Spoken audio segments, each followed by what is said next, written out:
2 anos atrás, eu gravei um episódio sem roteiro sobre relacionamentos.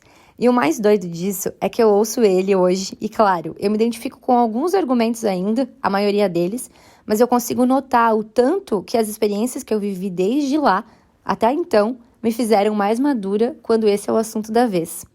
Então eu resolvi gravar de novo sobre esse tema, mas obviamente sem usar aquele título Relacionamentos Parte 2.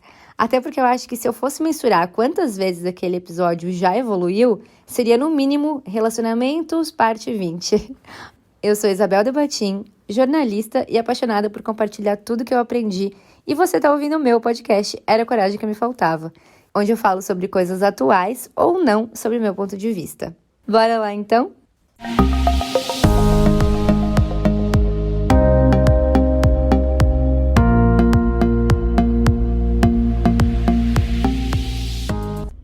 Gosto demais desse assunto. Gente do céu, vocês não fazem ideia. Eu amo falar sobre relacionamentos e como eles são importantes pra gente, pro nosso autoconhecimento, pra evolução terrena e a espiritual com toda certeza. As pessoas que nos permitimos nos relacionar, elas dizem muito sobre nós e sobre o que a gente precisa ver de pertinho também. Eu acredito que elas trazem as experiências, né? A gente vive essas experiências com essas pessoas, aquelas que a gente precisa passar para um dia sermos um ser totalmente evoluído. Vocês acreditam nisso? Sim, eu super acredito nisso. Então, vamos lá. Eu já fui amiga dedo podre.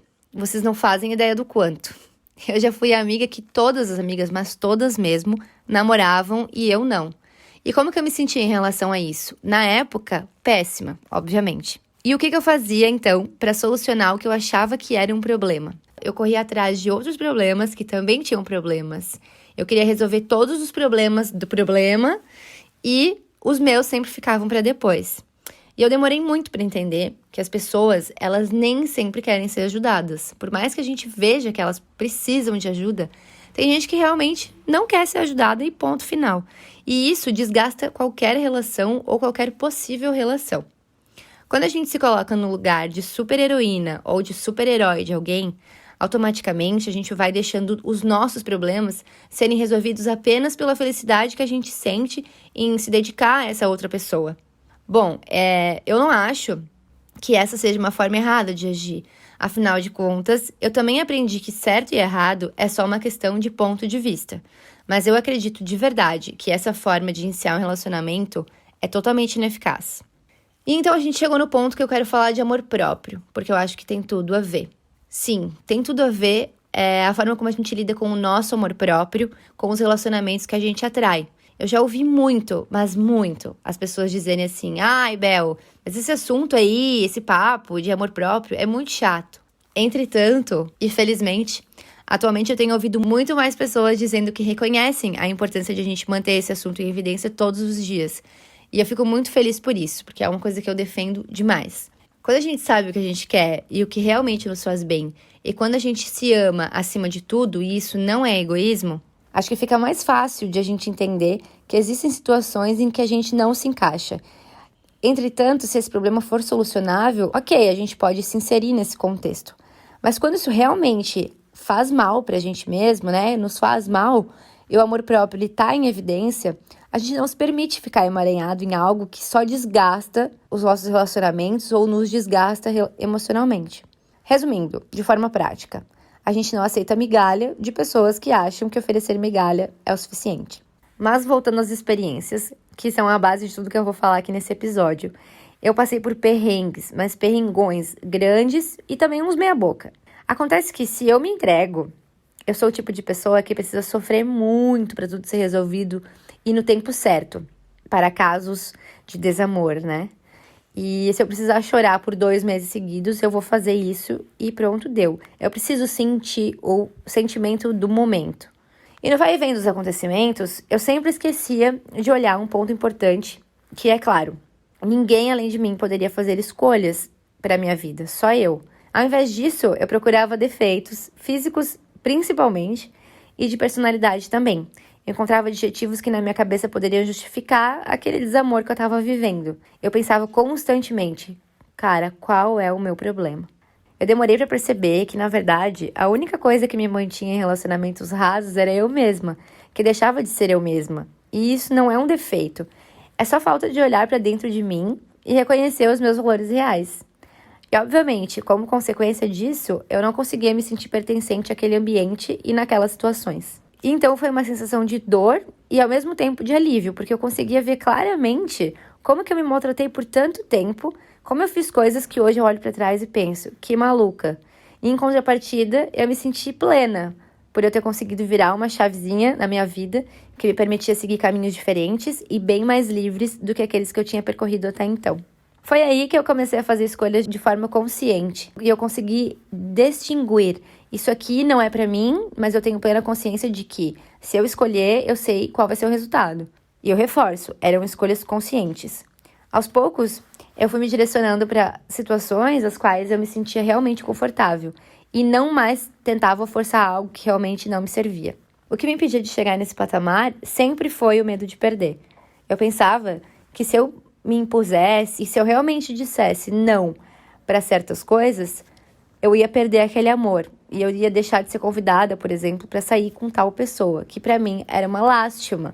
Eu não queria passar por isso. Eu queria ter o que eu tinha e que, na verdade, não era nada. Hoje, eu olho para trás e eu vejo quanto tempo eu me permiti me sentir assim. Quanto de mim eu deixei guardado porque eu tinha medo de perder algo que eu nem tinha. A gente não perde aquilo que não tem. E no fim das contas, a gente nem deve acreditar que a gente tem algo, porque isso é posse.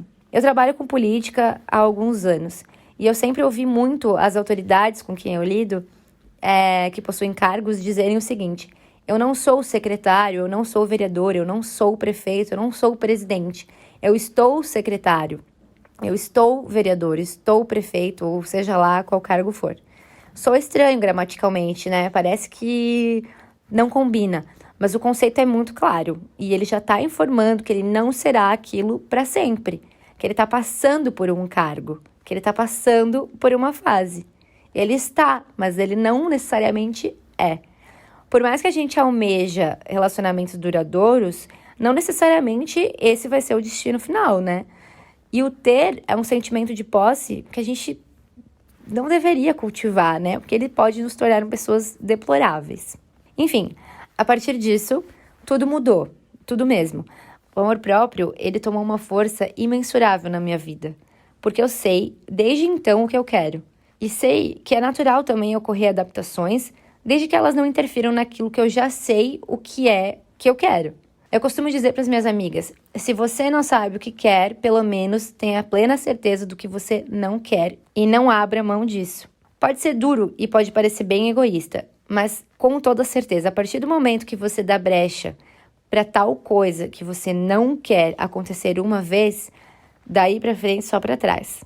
As pessoas, elas se acomodam e, no meu ponto de vista, é preciso sim se impor e ser o mais clara possível. Estamos falando de relacionamento, né? Envolvimento de duas pessoas ou mais pessoas, enfim, cada uma delas singularmente diferente, e nem sempre a teoria pode ser aplicada. E aí que entra a parte do relacionamento saudável.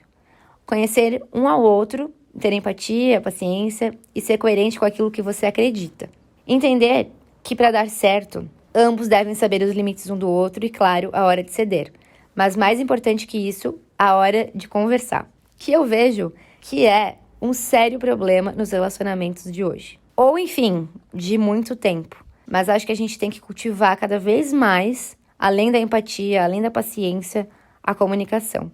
Não é fácil. O nosso problema sempre parece ser maior do que o outro. Afinal, o nosso problema é nosso e ninguém sente a nossa dor. Mas o que muda nessas horas é impreterivelmente a compreensão. A comunicação, a compaixão e a compreensão são formas de lidar com a vida e tornar ela mais leve, principalmente nos relacionamentos.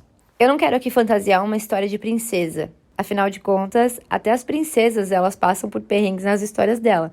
Basta a gente ler as histórias e interpretar com um olhar mais crítico e não só romantizar o caos. E esse é outro ponto que é reflexo de relacionamentos tão rasos, porque em muitos casos as atitudes rasas e óbvias são romantizadas. Depois que eu me permiti viver um relacionamento saudável, foi quando eu percebi o quão imenso é estar em um relacionamento de respeito e de amor. Quando existe essa profundidade simultânea, você não se permite se afogar na beirada. Eu lembrei daquela matéria da Bruna Marquezine, que diz que precisou de muita terapia para se acostumar com a paz de um relacionamento tranquilo. Cara, parece tão bizarro, mas é muito real. Ela mostrou a necessidade que a gente tem de desromantizar o caos e de ressignificar o sentimento, os relacionamentos normais, os relacionamentos saudáveis. Assim como ela disse, quando a gente se permite ter um relacionamento saudável, a gente desconstrói a ideia de que para ter um relacionamento, ele tem que ser pelo conflito, e aí a gente começa a dar espaço para um amor que é baseado em admiração, em respeito e em tranquilidade. Como que vocês têm lidado com os relacionamentos de vocês? Gente, esse foi mais um podcast Era a Coragem que Me Faltava. Hoje com esse tema que eu amo de paixão, os relacionamentos saudáveis preferencialmente. Ouçam os demais episódios e sejam sempre muito bem-vindos aqui. Um beijo e até a próxima!